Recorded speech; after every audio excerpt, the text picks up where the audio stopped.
already got some people on board. It's always good. Get some glasses on. Let's get up here. I've got a few things to talk about today. Okay, let's see who we've got here. We've got Fashion Forward Mums wishing everybody a good week. Sonny Jones says good evening. Paula says hi. Richard Martin's with us. What's up, love my pups? That's my new customer. See what his name is. So far so good with a sick pup. Okay, Fashion Forward Mum. All right. Okay, so all right. So let's talk about a couple of things that have come up here literally in the last few days. I was going to start this whole thing off by talking about line breeding and inbreeding and coefficients of what's called COI, coefficient of breeding. And it's important stuff. And I've changed my attitude about this a little bit. And I want to explain why and talk about what I now know about this and kind of more informed about it. But I don't know that we're going to get to that today. And the reason for that is there's two things that popped up that are kind of related. And so I thought I would just start off by talking about those. So they are, and I got to apologize to the person because they're always on this channel. I've texted back and forth to them a lot, but I don't know their name. But they're going to chime in, I'm sure. They had a puppy that jumped off, or a young dog that jumped off a couch and hurt its leg. I want to talk about that. And then I got somebody else who just sent me a thing here, literally an hour ago, about a puppy that's, I don't know how old it is, maybe 10 days old, that's got problems with back legs pointed the wrong way, which I've had some, and the vet didn't know what to do. And I've had quite a bit of, I've had experience with this. It's all been relatively successful. So I want to talk about that. So let's see whether Hoodlum Frenches is with us, Corey's with us, Anthony Borio is with us. So let's talk about the dog jumping off the couch. So those of you who've got dogs, there's going to be a time probably where you're going to have this situation where a dog jumps off something and hurts itself. And then the problem is, is this a situation where you've got to rush off to the emergency room? Is this a situation where you've got to go off to the vet? When is it really truly an emergency? And when might it resolve itself? And so let's talk about the various different things that could happen. Of course, the least worrisome of the whole thing is a dog jumps off the couch, it yelps, it runs around hopping on its foot, but but it's not screaming and crying, and it is putting weight on its foot, maybe gingerly, and it puts more weight on its foot as the evening goes on. That's almost certainly a sprain, it's not a fracture. And that will probably resolve itself. So when I spoke to the person yesterday, my advice, which was not terrible, but was not really as good as it should have been, was my general treatment for dogs that hurt themselves is to pile them into a crate to get them quiet for the next 48 hours. Like, for instance, dogs that have had spinal problems or dogs that have hurt a leg. Put them in a crate, get them so they can't run around, and get them in there so they can be quiet for the next 24, 48 hours. And potentially give them something as well to calm them down, which I suggested would be Benadryl or maybe even a gummy. Well, that part was not good advice. And the reason for that is that gummies, when I say gummies, I'm talking about marijuana gummies, not good for dogs. One of the problems is they can have artificial sweeteners in them like xylitol that is poisonous for dogs. And the other one is that apparently dogs don't handle THC, which is the psychotropic product in cannabis. But CBD, cannabis, is not, and it generally has a calming effect, and that is probably something that is probably good to give to a dog to calm a dog down.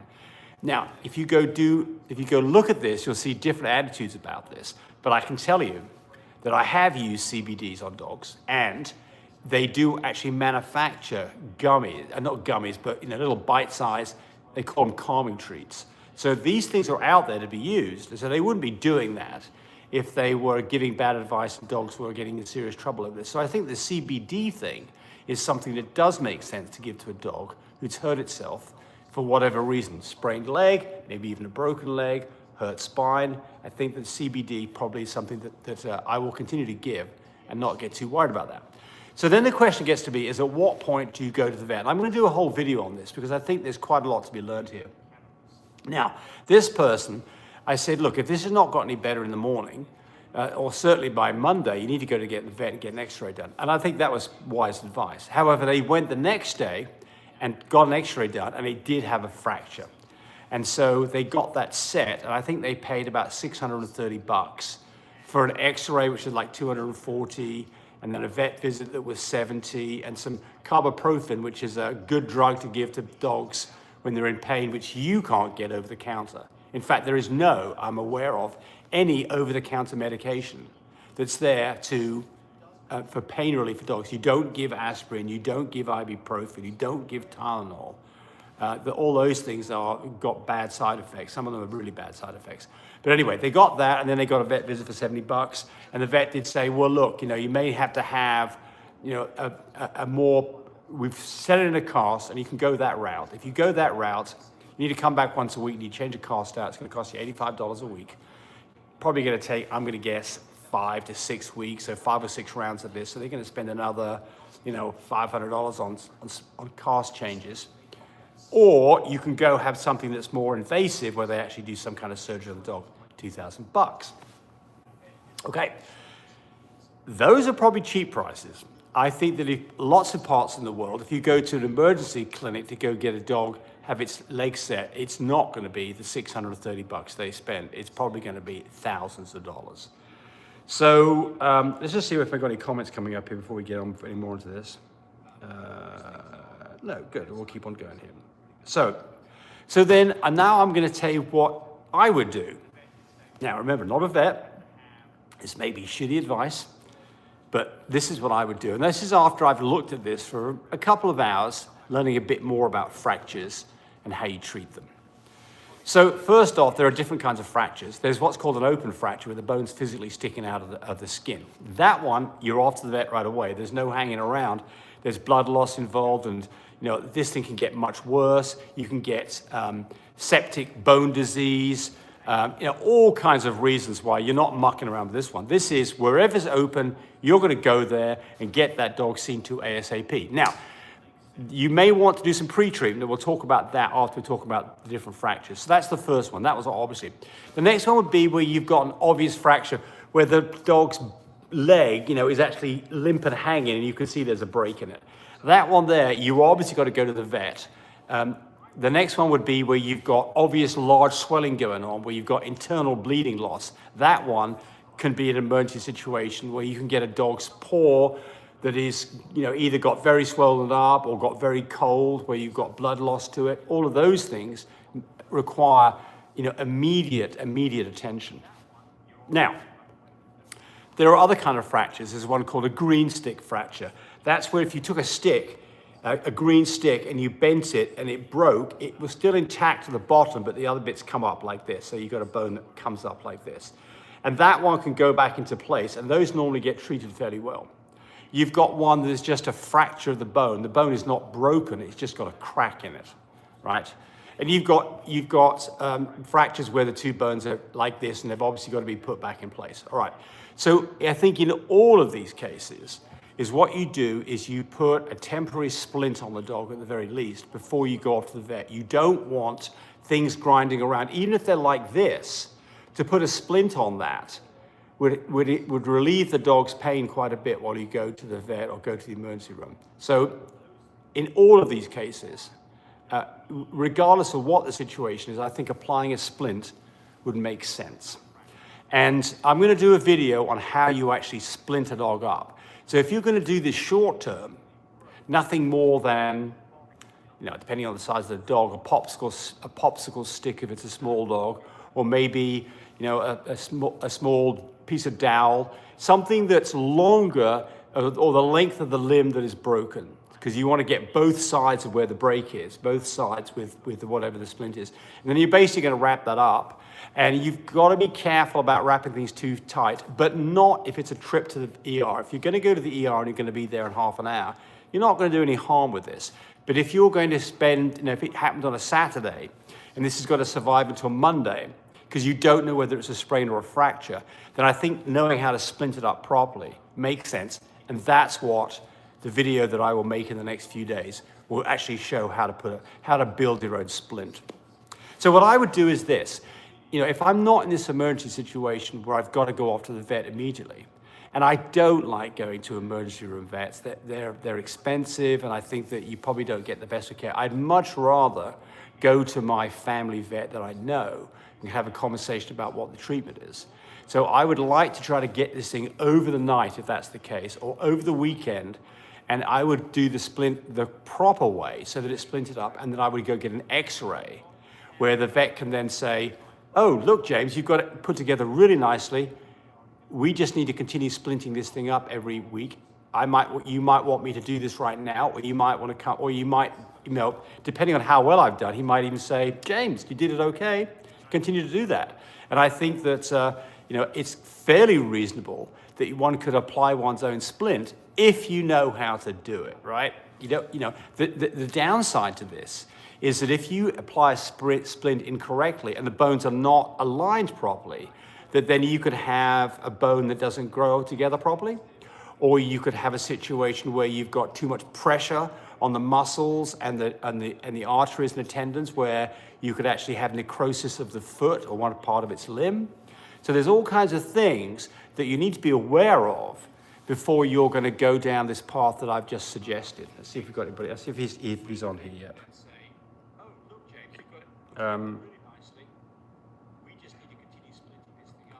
Okay, so I think the next thing on this is that I will do a video on this to show you the way that I would splint up a dog. I'll take Gucci, our poodle, and I'll put a fake splint on the dog. By the way, something else about all this is that be prepared to be bitten. Your pooch that loves you, when it's in pain, the only way that it can make you stay the F away from it is biting the crap out of you. So I think in all these situations, it makes sense to muzzle a dog, is to go get some gauze and wrap it around its muzzle, so that if you've got a Frenchie, you could take, for instance, a pair of women's pantyhose, cut the toe off it and put it around the head and tie it in the back, because they don't have much of a jaw. But in all these cases, sorry, someone's complaining about the echo. There we go. Thank you. Got rid of the echo. I think in all these cases, to muzzle a dog makes sense, because if the dogs start to behave properly, then not wildly, then maybe you take the muzzle off. But I would start with the muzzle on, and having somebody to help you is almost imperative. You trying to put a splint on a dog with a broken leg without having somebody there to help restrain the dog is going to be very, very difficult, if not impossible. So evaluate the situation, determine whether this is something where you've really an emergency situation. If it is, don't hang around. Number two is that if you decide that you can do some treatment before you go to the vet the next day or over the weekend, get a splint on the dog, get the dog calmed down, get the dog probably into a crate, and probably give some CBD doggy calming treats. I think all those things are sensible. And whatever happens here, you absolutely need to have an x-ray at some point. You've got to determine whether this is nothing more than a sprain or whether this really is a fracture, because a sprain will sort itself out in most cases. A fracture needs to be looked at to make sure that it's set properly, otherwise you'll have long-lasting problems. So that's that one. So let's answer a few questions, and then I'm going to get back to the next one, which is the dog with the puppy with the feet pointing backwards. By the way, I did start this whole thing with the teaser to get people to come on and said I was going to talk about the inbreeding and line breeding. Probably not going to do that today. I don't think we'll have enough time. All right, let's have a look here. What are people saying? Better get my glasses are all dirty. Let me get them cleaned up. All righty, and here we go. We've got lots of greetings going on. We've got Terrorist, Therese out of Ford's with us, Flip Nalou's with us, Frenchie's with us, Castle Labs are with us, Healthy Dog's with us, John Mallow, we haven't talked to in a while, with us, Jennifer is with us, Anthony Boria, Michelle Music's joined us, Bruce Miller. I think Bruce Miller's what I was talking to yesterday about inbreeding and line breeding, and I think that he's probably joined us because he's thinking that I'm going to talk about that. And Tammy said that I wasn't going to talk about it because I'm not educated enough yet. I am educated enough about it. The problem is I don't think we have enough time. Yote says, I want to thank you for talking to me about, taking a busy day to talk to me about my puppy not wanting to eat. Good. How did it work? Did I give you good advice or was it crap? Carol Wilson, I have a 3-year-old boxer, seasons every 7 to 8 months, then stopped and no season for 20 months. Blood show and estrus vet said needs a repo vet, ultrasound, then next season mate. Well, okay, so a dog that's historically had gone to heat every 6 to 8 months, now it's been 20 months. I've got a dog like this right now. And what am I doing? Not a damn thing. I'm just gonna let that dog, I mean, that dog is now with 3 other dogs that have one's just come into heat, the other 2 have just gone out of heat. And I'm hoping that, hopefully, Yo just said the best 10 minutes advice I've ever gotten. Well, thank you, Yo, I appreciate that. I'm gonna tap myself on the back. I gave you good advice, that's great. I like it when I've got good answers. Hey, and if I've got shitty answers, I need to know about it because I need to, I don't want to give out shitty answers, right? I want to give out good advice. And so not everything that James says is a gem, I promise you. Talk to Tammy about that. She will definitely agree with that. But anyway, I get off topic here. What are we talking about? Oh, the dog's not in season, right. So, there are some underlying reasons that a dog might not go into season. One is it's an older dog and it's just the time when, just like humans, where the engine's starting to skip and it's missing beats and finally we're not going to have any heats anymore. Don't think this dog's that old, but that could be one reason. The next one would be that it's just, it may be stressed. It may have had some problems. It could have had, not been feeling very well, and that could definitely affect a dog. So that's another reason. Another one would be is there's something wrong with the thyroid, and that can be checked by doing a blood panel looking at thyroid. And any dog that is not going into heat for quite some time, I would recommend the very first thing is a blood panel, because what's it, $50? Might be 100 because you might have to have a vet visit with it, but just have a blood panel done and make sure there's nothing obviously out of whack, because if it is, bingo, you can go fix it right away. Maybe as simple as that. Then there are things that you can do like giving, can't think of the name of the product now, it's used on pigs to bring pigs in, PG600. You could use PG600, it's an injectable, and it'll bring a dog into heat. I have purchased some. I was going to use it on one of my dogs that magically came to heat, didn't have to use it. And then one of my customers had the same problem, and I said, well, come and try this. And he got it, injected his dog. And the dog did come into heat, but he didn't have a very good litter out of it. And so, I get a little concerned about pushing the envelope with synthetic products to bring a dog into heat. I get worried that you're going to mess up the heat cycle, and that, but sometimes you're forced into this, If you've got a dog that's had some heats and it hasn't had a heat for a couple of years, I can see that one might want to try that. But I would start off with a blood panel first, and then, I'm not sure what a repo vet's can do for you, but I definitely would not discount that. But I think that I'd probably try the PG600 if it had been some time. Anyway, that's my 2 cents worth. Anybody out there use PG600? If you have, let us know. We'd like to know what your results were on it.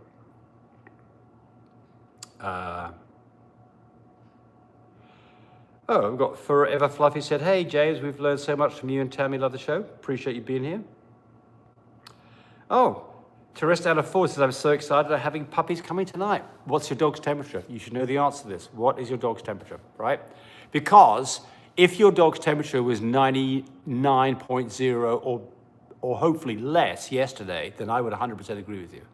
There you go, 98.4. Good. You're right. So this is the interesting thing about predicting whelp. It's really a number of things that need to fit together. What you want to see is you're close to the right AI date. With a small litter, may not be so much because you may have bred too early and consequently you think you're going to have puppies and they're actually going to be later than what you think and you could get in trouble. But if you've got a dog where you're close to, within a day or two of the correct date for 61 days from the AI, that's the first plus. A temperature that's dropped below 98 the previous day, a dog that's been refusing food for the last 24 hours, a dog that's now nesting, and a dog that's finally panting. If you've got all of those things, man, you're golden. You're golden. You're just not going to go wrong. But if you've only got one of those things, I'd get worried, and I'd probably want to do a progesterone test to make sure my numbers were sub 3. But anyway, she's nesting as well, but not eating. You're in the right place. So, I mean, you never can be 100% confident, but I'm like, pretty near, and she's panting as well. She's coming back. Yeah, so you're in the right place. You're not going to make it overnight. You need to go have a C-section. If this is going to be a C-section dog, yes. So Bruce says a singleton will do that as well. Yes, it will, but certainly the problem with singleton puppies is the reason that you've probably got a singleton puppy is because you bred early and don't realize it. Likely because semen quality, technique, or more likely that you think the dog was in the right place and you didn't do a PG test when you finished your last breeding to make sure numbers were really up there in the 18 to 25 range or more. And so because of that, the numbers went backwards and you got a small litter. And a singleton puppy, quite often you don't see all the signs that you'd normally see. And then that's when you get in this situation where you take a litter early and you get in really bad problems. So you've got to be careful about that, but that's a whole different subject. Okay.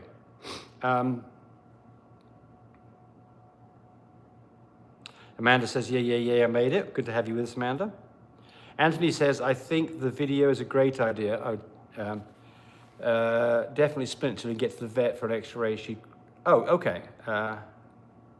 Okay, this is, so Anthony is the one who I spoke to yesterday about this, I think, right.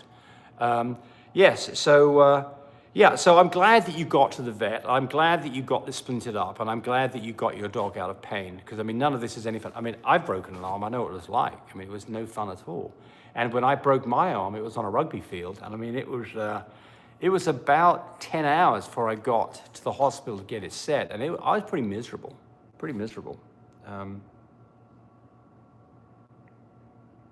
So Anthony goes on to say, you explained it perfectly. Did she, it happened, boy, did she cry. We used stretch tape, or we had it hand yesterday. Her name is Benny Hannah. Okay, well, good. I'm glad that Benny Hannah's okay. So Benny Hannah has prompted me to do a video on how you should splint a dog up, what supplies you need, and what you can do in a pinch. So we'll do that. Somebody's telling me to turn off the sound on the phone that you're using. I did that, hopefully, and I've now lost. Here we go. All right. Okay. How many C-sections do you usually do before you retire a female? So Angie asks. Well, the answer to that is it just depends on the previous litter. If I had, look, if a dog's 7 years old, I'm almost certainly done. If a dog's 2 or 3 years old, almost certainly, in most cases, capable of having other litters. But the previous litter, if you had a C-section, you get the opportunity to what I call look under the hood. Does she have scarring? Does she have thinning of her uterus? All of these things might say, hey, it's time to think about maybe a break or stopping breeding that dog. If she's crappy to her puppies, if you had all kinds of problems with the litter, if you hated the whole process, if you couldn't find any homes for those dogs, they may all be good reasons to say one and done, right? But if the previous litter was a success, she bounced back from it, she's a healthy, happy dog, then what the repo people would say, and I think it's correct, is breed her next time. It's better for her uterus to breed her than to skip her. Now, I used to feel, and Tammy's still in the camp, that you should let a dog have a break every now and then, but not as far as the repo people are concerned, as far as uterine health is concerned. And the other side about uterine health would be, if you decide that you're done with the dog breeding, you should definitely spay, because it then completely takes uterine cancer off the table, or pyometria. Those things are completely gone off the table. However, I don't advise that you do a spay during a C-section. I think it's much too much a strain on a dog, and you're asking for problems with puppies that aren't going to be looked after. So I know there's a argument that says, oh, we've only got to have one anesthesia and it's going to be less expensive. But I don't think you're doing your dog any service by spaying and C-section at the same time. All right.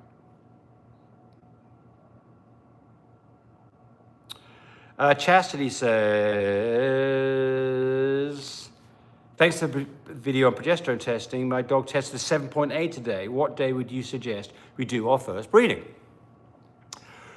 So it depends on the machine as to what the numbers really mean, but most people are using IDEX or a one-foe. With an IDEX, that means the dog has probably ovulated the previous day, and you probably want to do a breeding the next day with a 7.8. With a one-foe, it'd probably be a day later. But in all these cases, it's preferable that, well, the other thing could be is it a sensible number of days? Is it like between 10 and 14 days from when she went into heat? Has her blood color gone almost pink or completely vanilla colored? All of those things would bolster the argument that she needs to be bred the next day or the day after. And in any of these cases, if you can, I like to do 2 breedings. And on the second breeding, do a progesterone test and make sure the numbers are high with an IDEX machine 20 or more. Most IDEX machines can't read above a 20 anyway. And with a one-foe machine, at least a 25 or higher. And if you do that, you've got a very good chance of getting a nice litter. I have a puppy 14 weeks old that has hair loss only where she is blue. Vet said she may have color code alopecia. If so, can she still be bred? Well, I think you've got to get, the first thing is well, getting back to Chastity, so it's the 9th day. So it's a little early. So what's her blood color, Chastity? That's the other thing. Tell us what the blood color is, and then we'll get back to you on your 7.8. I'm guessing that you'd probably did it with a one-foe, and you're probably 2 days out, and that case you'd be breeding her on day 11, which would make sense. But her blood color should be lightening up if all of that's true. All right, back to the alopecia. Well, I think you've got to get a handle on what's going on here, because if it's alopecia, then is there a genetic content, component to that? And the answer is quite likely yes. Will that affect the offspring? Probably not. It takes 2 to tango, a male and a female, and they're both going to have to give out a gene that's going to cause alopecia. There's no test for it. But if it would be genetic, that would be a true statement. Most of these things are autosomal or recessive, which means you have to have 2 copies, one from each parent. So I think the chances are you probably get away with this. Let's say that both parents did have this problem. Then you've got a possibility that 25% of your puppies might suffer from this. So you're taking a risk if it's DNA related. But I don't think anybody, but I think the first thing is you've got to decide what the cause of the hair loss is. I mean, it could be something like, well, you say it's only in the blue part, so I think I have a hard time trying to convince somebody that it was caused by things like allergies or caused by mites or Demodex or those kind of things, because it would generally, those things tend to be in specific areas like on the paws, on the face, ears, those kind of things. But I think you've got to get to the bottom of the alopecia or the hair loss and decide what's going on before you can really make an informed decision on that. Right.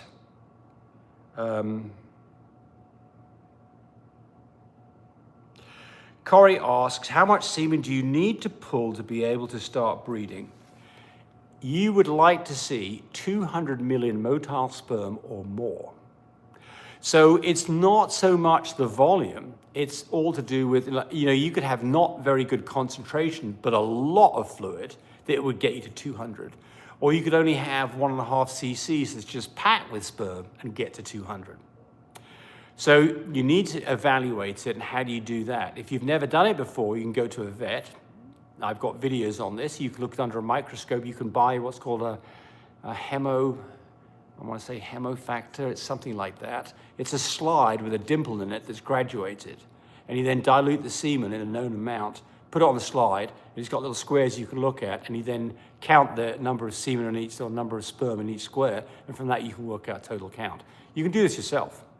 If you're experienced at it, and you're not yet, if you're experienced at it, you can look at a sample and know whether it's viable or not. You know, if you've got only if it's nice and milky and you put a small amount on the slide and you see a crap load of stuff swimming around, probably good.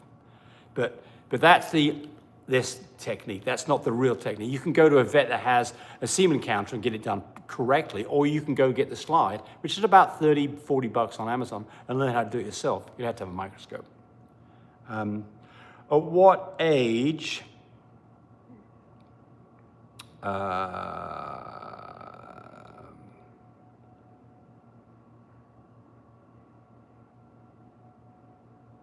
so Party Me YouTube says, what is the best daily product for deep cleaning wrinkles?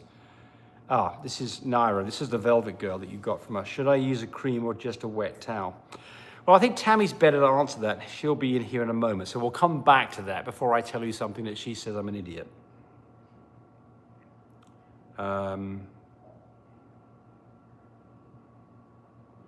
Paper Trail's with us. Good to have you with us. Patrick wants to know, after a whelp, how long until the next heat? Well, after a whelp, which is 2 months after the breeding, you'd expect the next season to come about 4 months in a lot of dogs. Bigger dogs, it might be longer. Bigger dogs might take a year between heats. Remember, you've already had 2 months to whelp.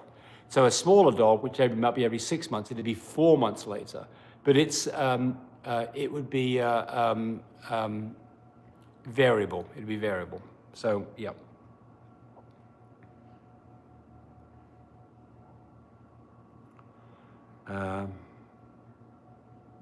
What age do you typically start breeding girls?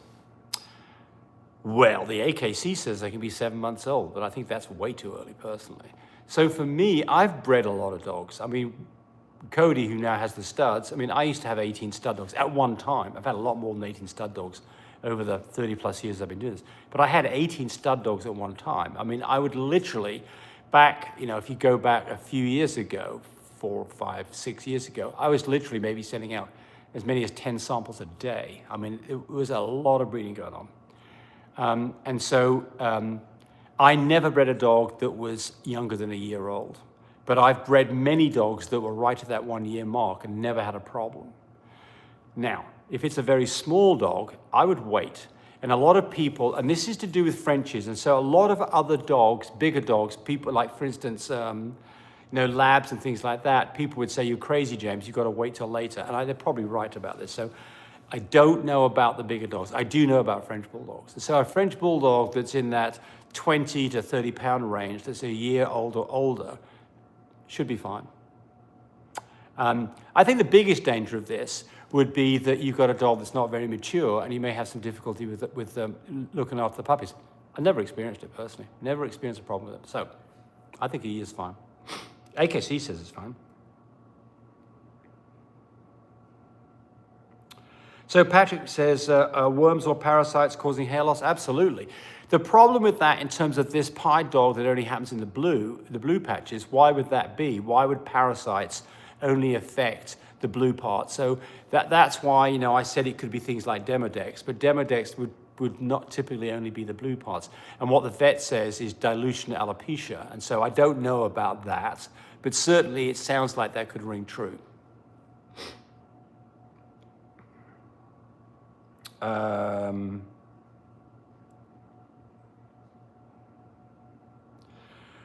So somebody said, so Bruce Miller says, glad you brought that up. I had a female that was having a C-section done and a uterus ruptured and the vet had to spay her. Well, I'm not sure what's, yes. I mean, so obviously if the uterus ruptures, the uterus is coming out. That's the end of that one. Hopefully you can save the litter.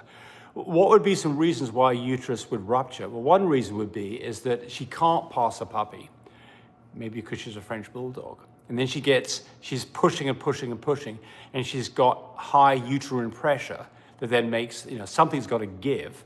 And either the puppy gets stuck, or the puppy comes out, or the uterus breaks. So I can see that you can get in trouble over this. And then the other thing is that you've got to be careful about giving products like oxytocin. So we give oxytocin to Frenchies after a C-section. It contracts smooth muscle, so it makes the uterus squeeze down, and it kind of generally cleans the dog out.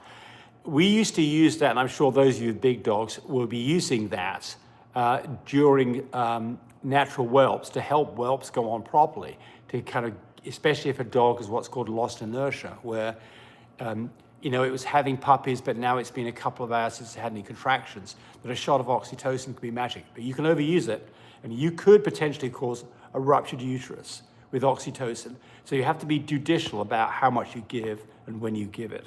So you need to know a little bit about what you're doing with oxytocin. You used to be able to buy it on Amazon. I don't think you can anymore.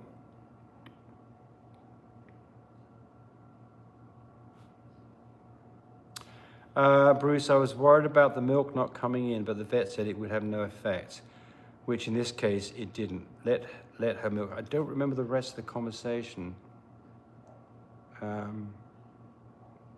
Oh, I guess what we're talking about here is that she'd had a spay done during the C-section. It might stop her milk from coming in. Well, I mean, look, I mean, your hand was forced. You had no choice on this. I mean, the dog was in trouble. The uterus was coming out, and if the dog doesn't produce milk, you've got to step in and do it yourself. Bottle feed, tube feed, right? It's not like it's impossible. But that's one of the reasons why I don't like the idea about having a spay during a C-section, because you really can make the dog not very well and not want to look after the puppies, which might include lack of milk. So that's the reason why I think those things should be spayed off. Well, Anthony, you just gave me a tip. Thank you very much. That's a nice tip. Thank you, Anthony. You're amazing too. Thank you. That's very nice of you. I get to have breakfast in the morning. I get to be fed. Thank you.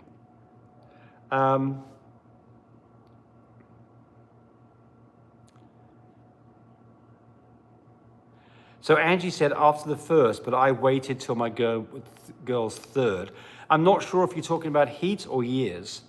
So a lot of dogs have their first heat before they're a year old. And I don't think those dogs should be bred. And typically it's hard getting them bred anyway, because there's typically their first heat when they're like, 8 months old is pretty raggedy and spotty and not very reliable. But certainly I would definitely let those dogs have another heat. So back to Chastity. We said the blood color is close to the lighter side of red, but not dark red. Your dog's getting close. She's probably, if that was done with a IDEX machine, I think that she's ovulated. If it was done with a fine care machine, I think that she's probably not ovulated. I think you're 1 to 3 days away from breeding. And the sure signs of that would be her behavior towards other dogs, that she lets a male dog get up on her and not walk away, call it standing heat. That her blood color has really gone light, it's vanilla in color. Yeah, I just got a PG level that's higher than what it is right now. So you're close.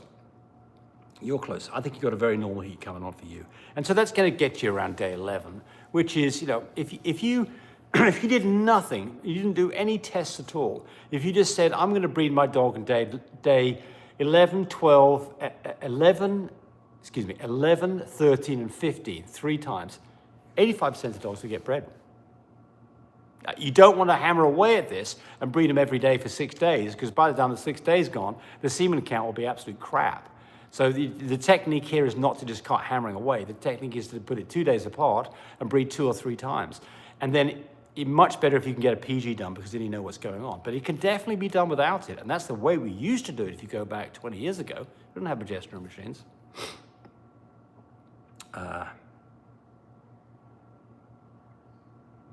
Nacho Line, good to have you with us. Nacho Line, always good to have you back. 99.3, nowhere near ready.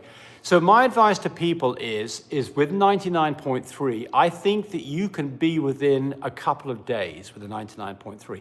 I don't think at 99.3 that you can expect to have puppies in the middle of the night and get caught with your pants down. But it can go from 99.3 to 89 to a 98.9, literally the next day, and then your next day you have puppies. So people say, when should I have my first PG test for reverse progesterone? And the problem with the PG test is the number only tells you if you're in the safe zone. It doesn't tell you anything about how close you are. Having a PG test done a week before anticipated whelp is a complete waste of money. So I advise people, if you're not clear on what's going on, do your first PG test at 99.3, which is where you are. And then, I would expect you to see a PG that's, significantly above a 3.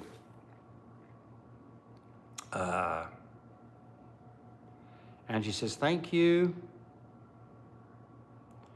Everybody says, put thumbs up. And yeah, a few more of you a bit stingy of the thumbs up. It'd be nice to have some thumbs up, but it's not terrible.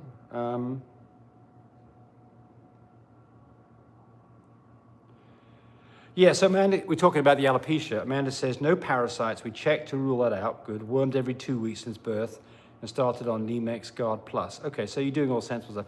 So yeah, so it's unlikely that this is, and I mean, again, you know, the kind of thing that you do is a skin scraping. You know, you take a scalpel and some mineral oil and you vigorously scrape away at an area where it looks like there's, you know, where there's hair loss. And you kind of get a kind of a slightly slimy, bloody mess on the scalpel. You put it under a microscope and you look for Demodex mites or scarpotic mange. I can't say it right. Somebody will correct me. Sarcopic mange. There's 2 different kinds of mites. Anyway, you've already done that. That wasn't a problem. So it's something else. So, you know, I look at things like this. You know, is it just in one area? Is it all on the belly? That makes you think about grass allergies. But if it's where the blue is, I think that the doctor's diagnosis is probably correct. And then presumably there are medications that you can take, probably oral, that will help these situations. And that's what you should start on to see if it fixes it. But I may be wrong about that. What's a good stage? Patrick says, what's a good age for stud dogs? It varies. Some dogs can start doing something useful at 9 months. Some dogs got to be 14 months. Dogs with bigger testicles tend to have better semen counts and more volume. My advice to you would be start practicing your dog the moment you can get it to be interested in a female. That might be at 7 or 8 months old. You might get it to spit a little bit in a cup, pick it under a microscope. It might be swimming with sperm. There's no volume there. Dog enjoyed it. Teaching your dog what to do is a good thing. Whether he's successful or not, give him a treat. Make it a pleasurable thing. It's supposed to be pleasurable, right? So make it a good event for him. Make him behave properly in front of females. You know, all those things help you get to the point where you've got a successful stud dog. And don't push it. I mean, there's various products out there that you can give, Oxy Stud, or I forget what it is now, but there's various products out there. I think they're all probably just snake oil. You know, there's things that you can get for humans to increase semen volume. Again, I think these things almost certainly are... Fish. What, fish oil? Yeah. Okay, so Tammy's saying fish. I mean, look, is it going to hurt? No. Is it going to work? I mean, here's the problem, is you give these products, and lo and behold, the dog starts to produce something, and then you attribute it to the thing that you gave. And the answer is no. It was just nature taking its course. Anyway, my 2 cents worth on that.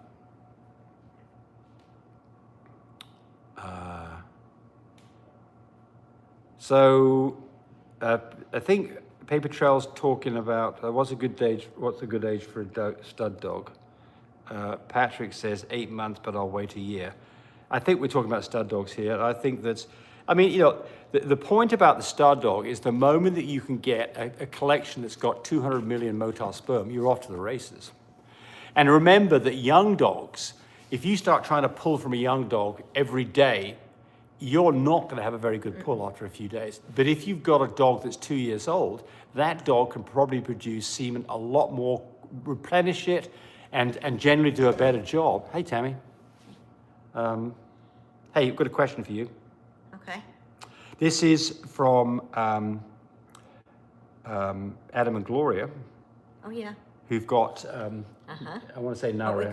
called Darla, but they named her after They want to know what you should be using, because she's wrinkled up, right? Oh, yeah. She's wrinkled up. She's wrinkled up Lots of wrinkles. like a little old man. I mean, she's got the... Worse than a little old man. Yeah, she's just... But she's beautiful. Oh. I called her our Mona Lisa when She's she absolutely was here. beautiful. She's- So what do you do to clean these wrinkles up? Which is a good question, because you do need to do something on those Yeah, wrinkles. I would use little baby wipes that are, the little sensitive baby wipes that are unscented.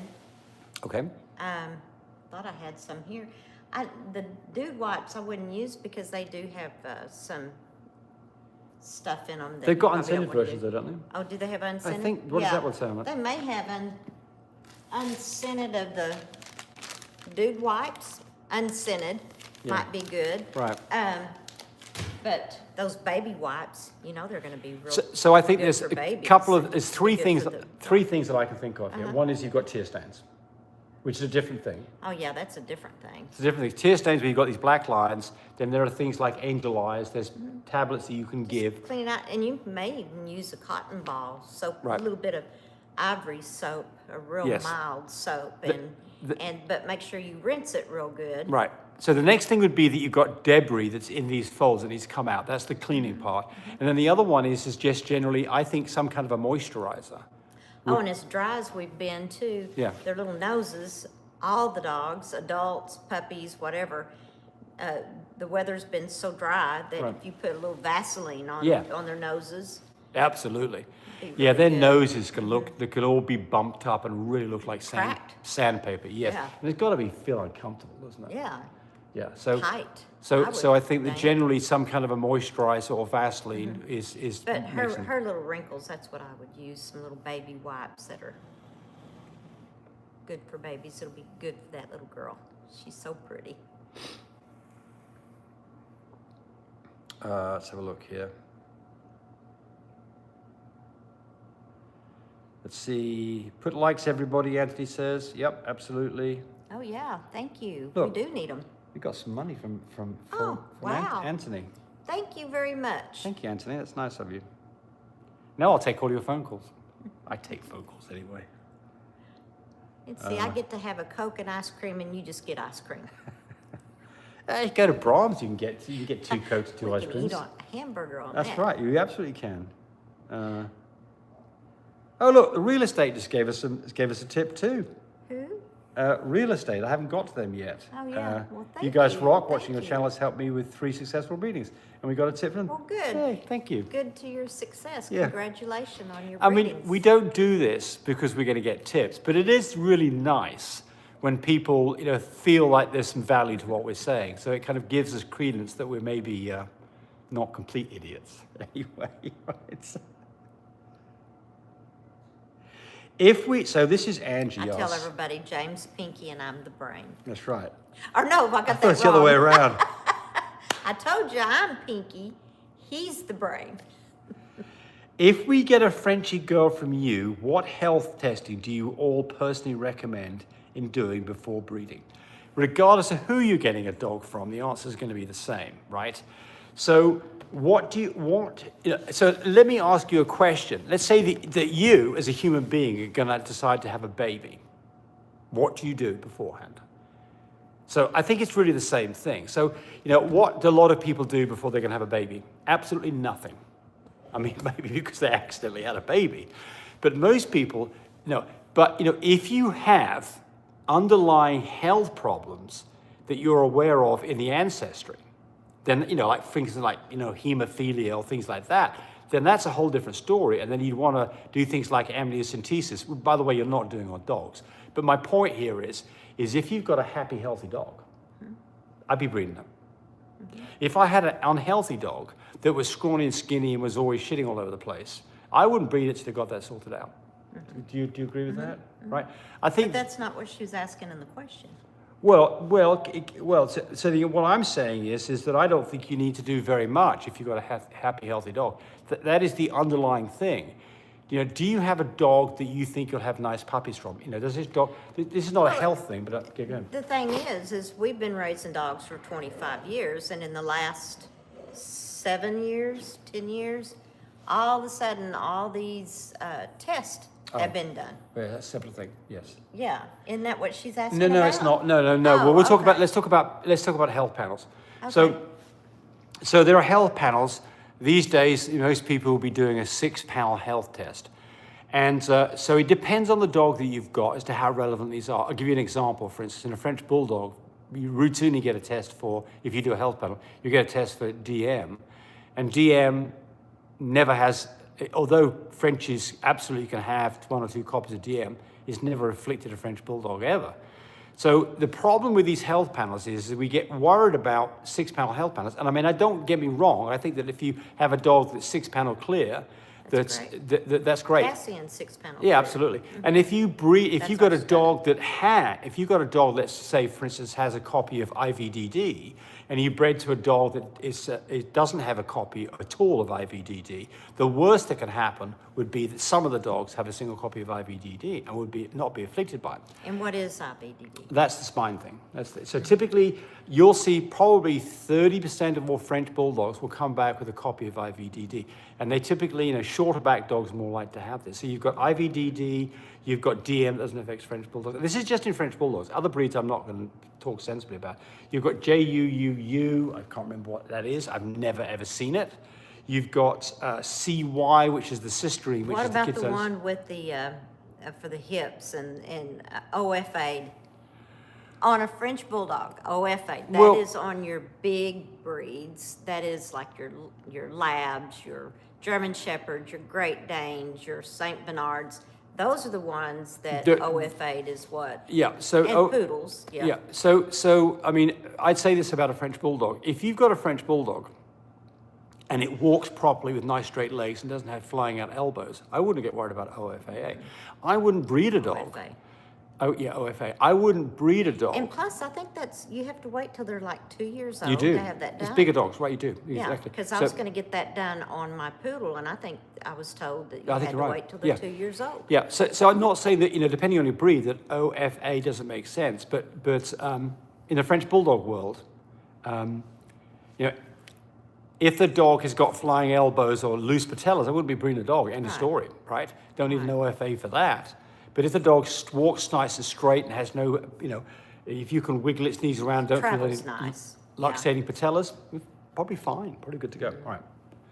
So not everybody would agree with that. Not everybody would agree with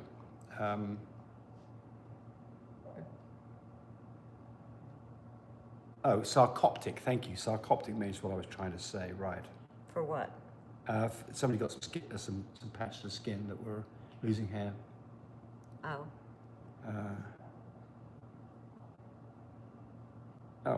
Sandy says thank you.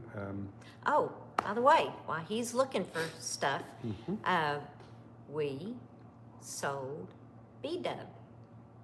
He has a loving home as of today. So we're out of puppies. Yeah. Yay! But in about a week, we're going to be doing tests Yes. on 2 females, and then another week we'll be doing tests on another female, and then we've got another female that came into heat. We don't normally have this many dogs doing things at the same time, but I mean, No. feast or famine, right? It's to be work. We've got Chanel A on friend board. of ours has got one. Yes, That's cover got colours one of ours, yes. and she is. And we've got Chanel gonna on have board now babies, yeah. too. Yeah, well, So- Chanel's helping. Yeah. Yeah, which makes a Of big course difference. she does. Yeah, it makes a big difference. The person taking this. Right. Paper Trail says, yes, you're right, James. The stud has to be a gentleman with the ladies. Yeah. So, I mean, you can get a couple of things going on with stud dogs. They can get beat up by a female. Some females can be very aggressive, and especially young stud dogs who don't know any better. And then other stud dogs, or want-to-be stud dogs, can be little buggers and just chase everybody around the yard. And Little man, he would tease the girls and make them cry. Literally, he would tease the girls. He would run up behind the girls. He was our clown. He was my first little stud dog I ever had, and that was 23 years ago, probably. Right. And he would run up behind them, and he'd tap them on their back end, and then just run with his little bottom tucked, and the girl dogs would be going, rah, rah, rah, rah, and run after him. It's a game to him. And he was so annoying, kind of like James, I don't go sniffing girls. Good Lord. I didn't say sniffing, I said tapping. As opposed to Stitch. Being annoying. What Stitch would do is he'd go up to a female, sniff one time, and he'd walk away. Or he'd try and he knew when the right day was. He was like, most males do. Yeah, maybe. I mean, some dogs. Anyway, he was great. He was funny to watch. But it looked like he was laughing when he'd turn around and run, because he'd just have his little head sticking out and his little butt end pushed in, because he was running as fast as he could. Chastity was asking about the dog with a 7.8 on a progesterone. Just to be more clear, the female is not refusing to be mounted and backing up the stud, so she should be ready the next day or two. So typically what you'll see with a dog when it's close to being ready to be bred or it is ready to be bred. She's accepting the milk. She's turning around snapping at them and... Standing heat. Yeah. Called standing heat. Yeah, standing heat. So If she's turning around and arguing with them about it, she's not ready. Flagging is when a dog's tail moves off to the side. It's a little harder We used to do that with our labs. Right, with a Frenchie, a little bit harder to see, but you'll still see it. Flagging, the little nub of the tail's moving off to the side. But then the real test is that the male dog will go up and sniff on them. Then they'll start doing a dance. Oh. Like a Mexican stand-up. I mean, it's just cute as hell, Their ears isn't it? almost connect together because they're so excited. And they're going around in a circle, just literally just playing a, you want me, but I'm not letting you have me kind Can of you a tell dance. we love these little Frenchies? Yeah, they're they're so so funny. Then the next thing watch. happens is the dog then starts sniffing on it and then puts a paw up and tries to get on the dog's back. And one of two things happens at that point. The dog walks away, turns around, and growls, possibly not ready. Or the sits female, down. or sits down, yeah, exactly. Or the female just flat stands there and just says, do your thing. And she keeps on backing up. Standing heat, that's right. Not getting away. But not you got to be careful because your male, if he starts doing his thing, you could lose. Oh the yeah, no, good for stuff. us, the moment we see that, we are taking the female away or using its female as a stud, getting down on the ground with a cup and collecting from that male right there and then. Otherwise, you know, we don't allow direct breeding with our dogs for a couple of reasons. First is, most likely thing is that his semen ends up on the ground and then you can't collect it again for probably another 24 hours. So you may have Because missed you're your not window. cleaning it up off the ground to Nope, use it. nope. And the second thing is that it reduces the chances of such things like brucellosis and sexually transmitted disease, canine herpes virus and other things. And remember, we sell those tests. We do. Brucellosis test. We sell those on the website. I sell them. Oh, you sell them? Yes. Not the website? Cody can't Okay. sell a brucellosis test anymore. Okay. Call James for the Yeah. brucellosis testing on I love mypups.com. well, I'm trying to think the little puppy diseases that they get. Coccidia and Giardia tests can be sold from Cody, right?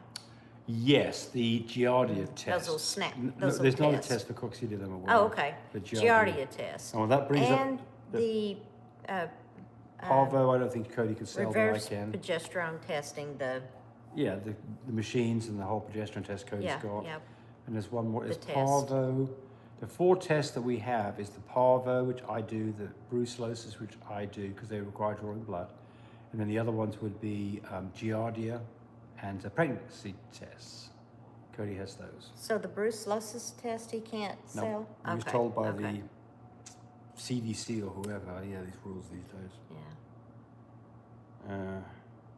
If you're going to be doing a lot of breeding, you need to, or any breeding, the brucellosis test you definitely need to have. Paper Trail says, I use Aquaphor for dry noses. Sounds like a very good thing. Aquaphor is good stuff. Okay. Comes in a tube. It's kind of a jelly-like stuff. I think Aquaphor is excellent.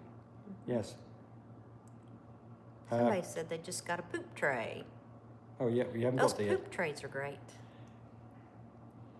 Paper Trail says, any genetic issues going to be transferred to the offspring? Well, it's not exactly true. So, you know, a lot of these really problems are recessive in nature. They only have a single copy. If the dog in question is not suffering from the particular thing that could be transferred, it only has a single copy. And that means that if you pair it to another mate that doesn't have any copies, the worst that can happen would be, on average, half of your litter would be carriers and would not be afflicted by it. So you can breed these things out if you know what they are. You could potentially breed these things out. It's not necessarily an easy thing to do, but it can be done. Jesse says, we have lots of great advice. We're new to the channel. I've thoroughly enjoyed your videos. Lots of great information. Thank you. You're very welcome. Thank you, and please hit that like button, everybody. Give us a thumbs up. That's the like button. Please be punching those in for us. Patrick says, what is the ideal room temperature after whelp? You're looking at it the wrong way. Because you can't make You'll the room... burn yourself out of the house. That's right. You cannot make the can't room make it warm warm enough enough. to make it safe for puppies. Your mama dog, the only person who's going to love you is going to be your electric or gas company. You've got to have supplemental heat in your whelping system. You know, a heat lamp, which we don't like, a heating pad that's marginally better, or a heated whelping Because system, it which requires is... wires being inside Yep. the area that Yep. the baby's mamas are in. And mama doesn't want anything strange in her baby area. So our heated whelping system's fantastic. Yeah, I mean, it drives puppies to the It's pig on road. the website. Yeah, I don't want to get into a marketing campaign know, on that right but- now, but yeah. I'm just throwing it out there. Just FYI. Nacho Line says, hard to keep the whole room at 99 degrees. You are on the money. He always gives good advice. And we'll need a heat lamp or James's heated system. Bingo. Yeah. So our heated system, we've got a new version of it, it's $100. And it will make your life so much easier. I mean, it literally will take the pain out of raising puppies before you've weaned them. The other thing it will take your pain out of your life after the wean is our poop tray. Somebody said something about it. Are you making a sales talk right now? Are you? Yeah. Oh, you got up to me for Cynthia it. says, just got the poop tray, puppy not really seeming to like to go potty in there. Could you recommend anything to get the puppy to go to the potty just on the tray? And then Nacho Line says, put some poop in the tray so you can Yes. give them a hint. Yes. Yeah. And if she's not making it to that potty tray, make her play areas smaller. Yes. So she'll learn to go straight to that potty tray. If you have a huge area for them to play in, a little poop tray Kind in of the like they corner. get lost. Yeah. So the other thing about this is to get them in the poop tray at night the very first time. So they've got literally two areas, bedding and a But poop tray. putting that little piece of poop inside that tray Yes. for her to go, what's it doing over there? And Yep. then she potties on it, and then Yep. it's Yep. a done deal, pretty But much. early, getting started early, number Yes, one. early. So restricting the area so they've really only got a couple of places to go to start with, bedding or a poop tray. And then making sure that when you start out with this, so you don't have a whacking great big play area like Tammy's talking about, and put poop in it. Every time they poop, put some poop in it so they get the idea about what the hell's going on. And somebody else mentioned that too. Nacho, wasn't it? Yes. Yeah. What day after a female starts breeding would you start the PG test? Day 7 on average. Day 7 is a good time. I always tell James I think it's a little early. But Yeah. we had a female that it was day 7, and we went ahead and checked her, and she was ready in the day after the day 7. It said day 8.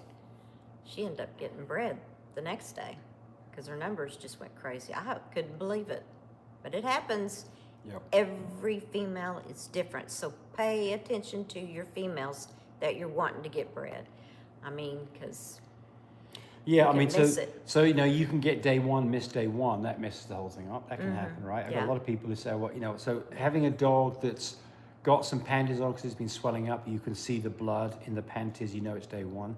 Having a dog that's sleeping on or Well, make pee sure you pads have or a white towel. A white towel, right? put a white towel in there because you're going to see it when they do. And if you have them running with a bunch of females, they're going to clean each other. So having a towel in her bedding area is great stuff because you'll see it on there. So we've got a Cassian daughter. Her name is Capri. Capri, a And beautiful she dog. is just in heat. Today's day 2. And Tammy has constantly been saying, have you been testing her? Because she's got a bit of an inverted Well, testing vulva. her means like taking the Q-tip and put it in there because her little Pretty area, cool. is her hoo-ha Yes. is tucked up in there. Yes. And you literally have to spread her out to make it come out. And I mean, I'd been cleaning it and I'd Not stick seeing that anything. Q-tip up Right. in there, But checking her bedding. Tammy was worried that she'd missed it. And the Oh, I answer is, was, because she's gorgeous. She is Cassian's sister. So she is exactly what Cassian is, except she's a female. And she is a new shade Isabella, full fluffy, carrion pink. yeah. But the answer is with her, guess what? It always happens to us. You see a little pink stain on some bedding, bingo, day 1. Yep. So I think day 7 for a test makes sense. You could stretch it out if the dog is still really red in color and maybe bring it earlier if the dog has gone very pink on you. Don't worry about the first few days. It's going to be pink the first day or 2. What we're looking at is a dog that should be pink to start with and it goes really red. Some dogs bleed like a murder scene for the next 20 days. So, Kit, oh my gosh. Yeah, right. Kit would look like a plum and just gush. It was just something else. Angie says, do you have any females currently available? Cody might. Does he? We don't. I think he sold that full fluffy. Okay. Right. And then he's got the fluffy carrier Merle. and she is a new shade Isabella. You can tell a And I nutshell line. think she's carrying Pink, Who does? Cody's female. Oh, yeah, yeah. You can tell a notcher lines here because the thumbs go up higher. Look at that. Yeah. Come on, Thank you, Nacho. bring on those thumbs. So there we go. There's Hit a that whole like button. There's a whole hour. Yeah. I gave a teaser that I was going to talk about inline line breeding and can't think of the right word for it. Line breeding and I don't know what. inbreeding. Oh. Inbreeding. I will do that next week, and the reason I brought this up is because I was on a forum and I was talking about this, and I was saying things, and I wasn't getting a total agreement from everybody, and I thought, I need to go research this a bit more. And I found some interesting things there, specifically about French Bulldogs, and things called coefficient of, you can call it coefficient of inheritance or coefficient of inbreeding, that I think is kind of relevant to this. And so I think that'll be interesting, but that's next weekend. We've got enough time now. All right, so let's have a look what we've got here before we wind this up. Oh, not just I think Auntie did all that, not me. Well, certainly he needs yes. So you're right. I'm not, look, all of you are participating in this. And so it's certainly not one person. Yeah. And we love it when we get feedback from everybody. It's interesting, all the stuff that comes up. I can't read this because I've got a silly thing on the side here, but somebody says, keep the channel up. Oh, here, I told you how to get rid of that. How you doing? Bingo. Okay. Teach your old dog new tricks. Okay, thank you. I'll keep the channel up to date on how long it takes for it to heal, how hard to heal, but... Oh, here's what I didn't do. I was going to talk about the dog with the legs pointing backwards. Oh, dear. So let's do that, because I said that I would talk about this. I'm hoping they're still there.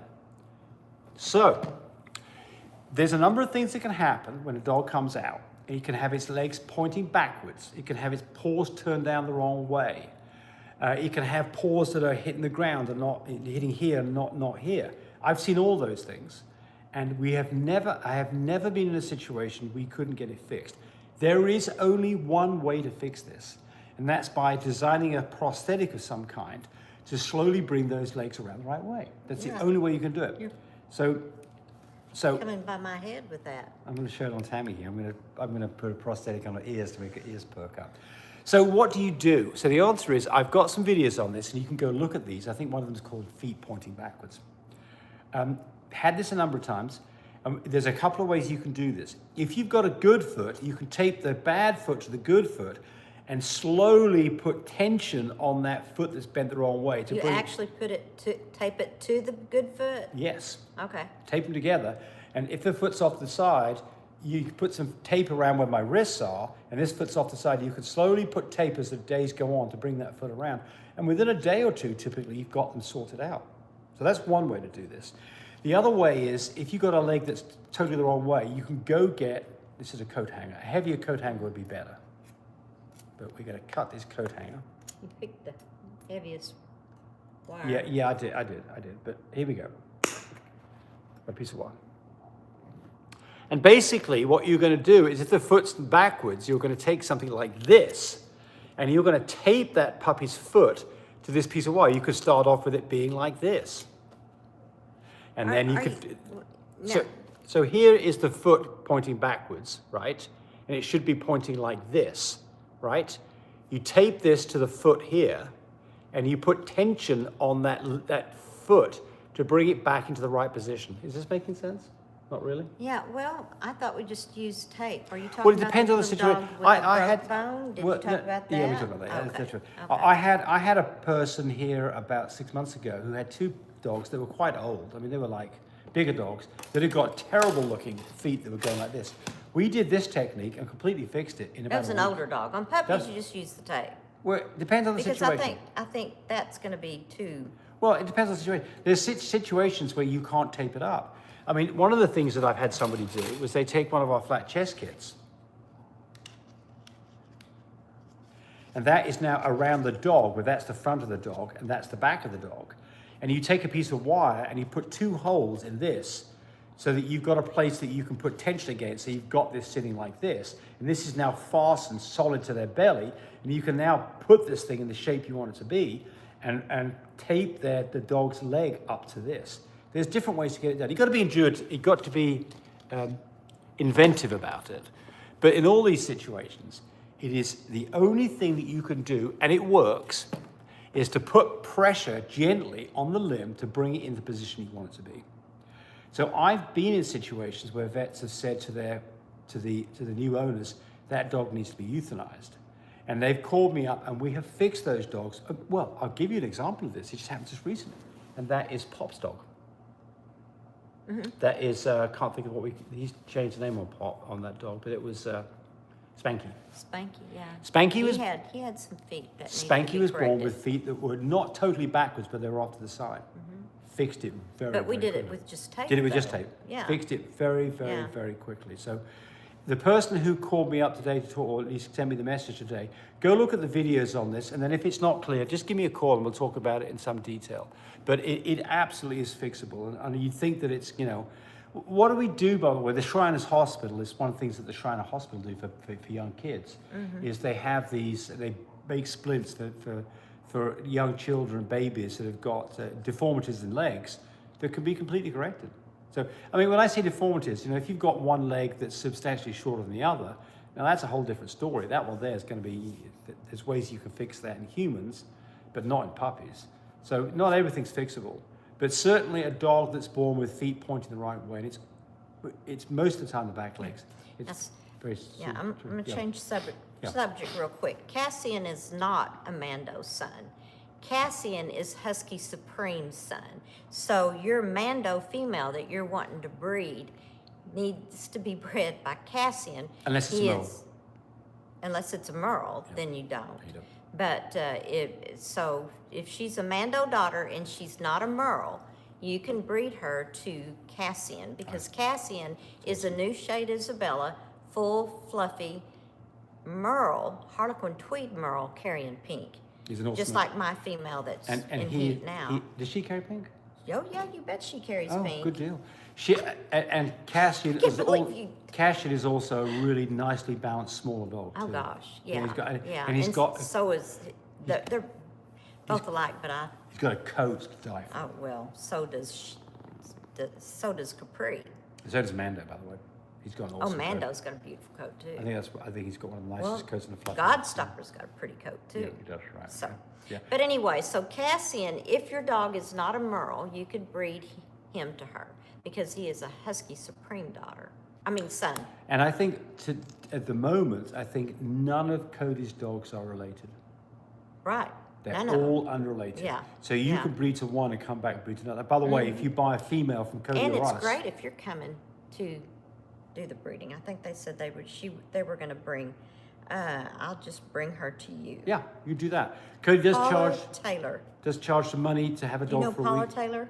Yeah, I do. Yeah, yes. yeah. So just to kind of clarify on that, if you bring a dog to Cody, you don't pay a shipping fee, but he does charge $500 to house a dog for a week and do as many progesterone tests as necessary, which is typically 3 or more, and do at least 2 AIs. So you get all of that for $500, which I think is a bargain, by the way. Because if you just go take your dog to a vet and leave your dog at a vet for a week, what would a vet charge to house your dog Oh, for a good week? lands. No telling. $25 a day? Oh, It'd sometimes run you- it's more. It'd run you Yeah. better part of $300. Yeah. I've heard of 35 a day. And a so, progesterone test is going to cost you 100. He's going to do probably 3 of those. And he's going to do an AI that's probably going to cost you another. well, brucellosis testing. And he'll do a brucellosis test too. Right. Yeah. All of that for the Yeah. $500. Yeah. And you can't do a better breeding than that. You can Yeah. absolutely get the numbers right on the money with the freshest semen you possibly could have. So I think it's a great way to go get this done. But that's Cody's deal, not ours. And are we done? Because we're going way long here. We still got a lot of people watching us. We keep on going for a bit. Oh. Paper trail. Paper trail, yep. Yeah. It says they've got 2 girls Oh, from us. well, good. Great. Well, good. Bring those females in if they've got Yes, our there stud you go. names on them. So, because Paper Trail That knows price this, but breeders. other people don't. If you've got our lineage, which means you've got one of our studs is a direct descendant, i.e. it is the father of a dog that you have, that female, that dog automatically gets lifetime half price breedings back to Cody's studs. So you wouldn't stud back to the one who produced that dog, No. of course. Although actually you could, and we'll talk more about that, not advising that necessarily, but we'll get more into the depth of that. James is going to study more about it. Well, yeah. But the point here is that you get half price breedings for life, and every single female that's produced from those breedings gets the same deal because it has one of our studs as the father of that dog. So that carries across. So it means that if you keep the dog, you get to take advantage of it. If you sell the dog, the new owners get advantage of it. It's a good deal. Next week, I'll let you know if a couple of my females are pregnant. Yes. We're talking, Yes. nice stuff. Nice DNA, nice structure. Can't wait.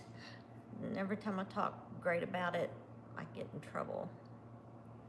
Meaning, I'm afraid I'm going to mark it and something go wrong. So I don't want to say too much. So Paula says, did the video come through? I'm not sure what that video is, but if you sent me one, I'm sure I'll look at it. And because I can't do it while I'm doing this. So if you sent it the last hour, I won't see it till afterwards. Paper Joe says, half price hoorays, chat. Get your puppies from Love My Pups. Okay, good. Tell the world. That's right. Well, we think it's a good idea, but again. And remember, all our products. Yeah. Go to And My Breeder I say, Supply you know, and James. If you can't find it on My Breeder Supply, call James. yes. So now I'm going to go into my salesman mode, right? So For shame. I got in trouble for doing that a while ago. Well, but we're at the end of everything, and everybody can dump off now, but we still got as many people just about as we started with. But here's the other thing that you get from us. You get our help. And it doesn't mean that you have to buy a product from us, and it doesn't mean you have to buy a dog from us, or that you have to use one of our stud dogs to get the help. But we go out of our way for people who basically, feather our nest. Their nests get feathered really nicely by us. That doesn't mean that we give shittier response to the other people. But, I really, Tammy and I really want to do an outstanding job for people who have given confidence to, invest in our dogs or our products. So again, it may sound like crap, but it's not. It's not. We really, it's like, how many times will a vet pick up the phone at 8 o'clock in the evening on a Sunday night? It's not happening, is it? No. It's not happening. I'll do it. I'll probably stop picking the phone up at 11 o'clock at night, local time. But I don't. 11? It depends what's going on, right? But but the answer is I don't want to start asking people to start calling me up every moment of the day. I get pretty busy with the phone calls. Yeah. But we do really, yeah. We try to be there for We're you. philanthropic about this. Yeah. We do give a lot of our time out to help people. So we're just there we go. That's it. All right. Based on that, I think that we need to call it a day. Yeah, Say goodbye, Tammy. yeah. You need a puppy, holler at me and I'll give you a number to call my son. Yes, I think and- he's the only one that's got. And he's got some, when you get to the point where you're the back end of a litter, it doesn't mean you're getting rubbish dogs, but it does mean you're getting a deal.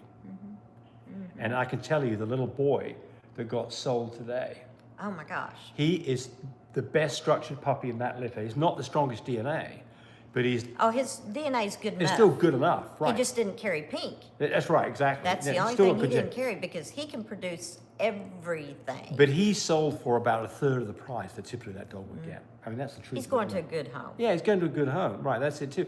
And, we get to the point where what is he now? 12, 13 weeks, 12 weeks? Turning 13 weeks tomorrow. Yeah, so this gets to the point where, the last puppy needs to go because, Chanel's looking after the puppies Yeah. and she's got a baby and so on and so forth. But anyway, I just was saying here, I think Cody's got some deals. Yeah. Yeah, okay. Yeah. That's it. See you, everybody. Bye.